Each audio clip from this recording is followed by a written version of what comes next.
Hello student, RC education पानसूर की online classes में आपका हार्दिक स्वागत है। आज हम बायोलॉजी में चैप्टर नंबर 6 की बात करेंगे, जिसमें अपना टॉपिक होगा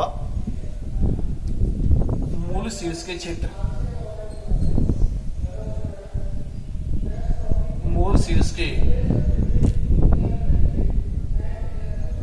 क्षेत्र, zone of root apex, zone of root apex,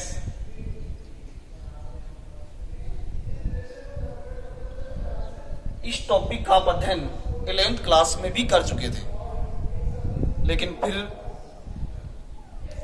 आपको दोबारा से बता रहा हूं तो इस टॉपिक को आप समझेंगे, क्योंकि आपको 11th क्लास में डायग्राम के माध्यम से पूरा टॉपिक समझा दिया गया था, लेकिन सामान्य रूप से पुनः आप देख लेंगे इनको कि मूल शीर्ष के क्षेत्र क्या हैं। तो डायग्राम बना के आपको बता देता हूं।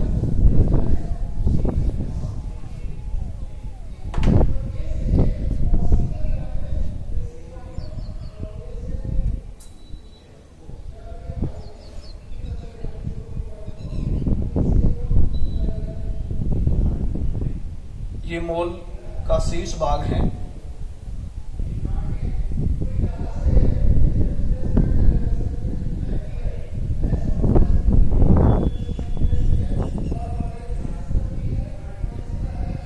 नंबर नीचे की ओर आप देख रहे हैं। सबसे पहले एक एक पार्ट की हम बात कर लेते हैं।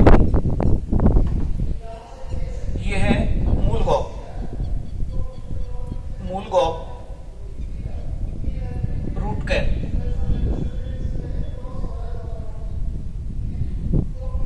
ध्यान रहे मूल के शीर्ष भाग के ऊपर, मूल के शीर्ष भाग के ऊपर एक सुरक्षात्मक टोपी पाई जाती है, जिसे कहा जाता है मूल गॉब। अर्थात यह है मूल के शीर्ष भाग को मृदा के अंदर नष्ट होने से बचाने का कार्य कौन करती है? मूल गॉब। इससे ऊपर की ओर एक छोटा सा भाग है, जिसको हम बोलेंगे विभज्योतक क्षेत्र। विभज्योतक क्षेत्र बोलेंगे, मेरिस्टेमेटिक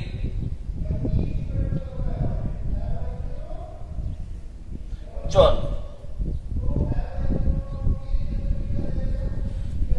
आपको बताना है कि मूल गॉब से ठीक ऊपर देख पा रहे हैं आप, कुछ मिलीमीटर का भाग होता है, ये विभज्योतक क्षेत्र होता है, जिसकी कोशिकाएं होती हैं छोटी, पतली भित्ति वाली व सघन जीवद्रों वाली होती है। अर्थात ये कैसी होती हैं? विभाजनशील होती हैं। ध्यान रहे, ये कैसी होती हैं? विभाजनशील होती हैं, जो विभाजन करके कोशिकाओं की संख्या बढ़ाती है। कोशिकाओं की संख्या बढ़ाती हैं, जिससे मूल की लंबाई में क्या होती है? वृद्धि होती है, जिसे विभज्योतक क्षेत्र बोलेंगे। इससे ऊपर की ओर, ये माने यहां से लेकर यहां तक, यानी हम कह सकते हैं 1 से 5 मिलीमीटर तक का भाग दीर्घीकरण क्षेत्र होता है। दीर्घीकरण क्षेत्र होता है,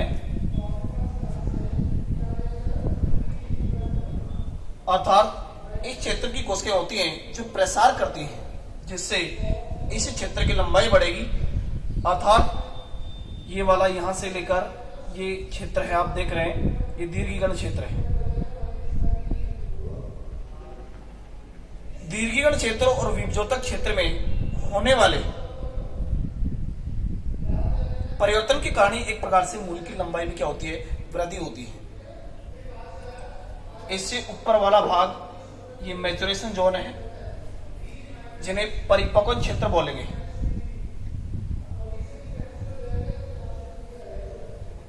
तो हम कह सकते हैं दीर्घिकरण क्षेत्र से ऊपर की ओर कुछ मिलीमीटर से कुछ सेमी तक का भाग, कुछ मिलीमीटर से कुछ सेमी तक का भाग परिपक्व क्षेत्र होता है। इसकी कोशिकाएं होती हैं जो पूर्ण आकार प्राप्त कर लेती हैं, पूर्ण आकार प्राप्त कर ऊतकों में विभेदित हो जाती हैं। अर्थात इसी क्षेत्र में असंख्य क्या पाए जाते हैं, मूलरोम पाए जाते हैं। मूलरोम क्षेत्र भी है, ध्यान रखें, ये मूलरोम है। मूलरोम पाए जाते हैं जिनकी द्वारा जल का क्या होता है, अवशोषण होता है। ध्यान रखें, अर्थात ये परिपक्व क्षेत्र है जिसके अंदर असंख्य क्या पाए जाते हैं, मूलरोम पाए जाते हैं। तो ये मूल शीर्ष के क्षेत्र हैं। फिर मैं आपको बता रहा हूं, नंबर 1 मूलगोप। मूल के शीर्ष भाग के ऊपर एक सुरक्षात्मक टोपी पाई जाती है जिसे क्या बोलते हैं, मूलगोप।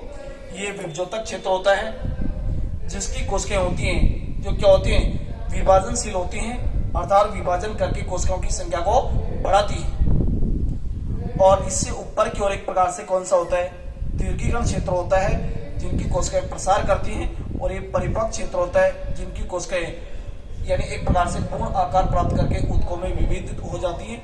और इनमें असंख्य क्या पाए जाते हैं, मूलरोम पाए जाते हैं जिनके द्वारा मृदा से जल का क्या होता है, अवशोषण होता है। तो इस टॉपिक के बारे में आप 11th में भी पढ़ चुके थे, लेकिन आपने यहाँ पर भी अध्ययन कर लिया है। तो इससे आगे नया टॉपिक होगा वो कल अध्ययन करेंगे। आज के लिए इतना ही, धन्यवाद।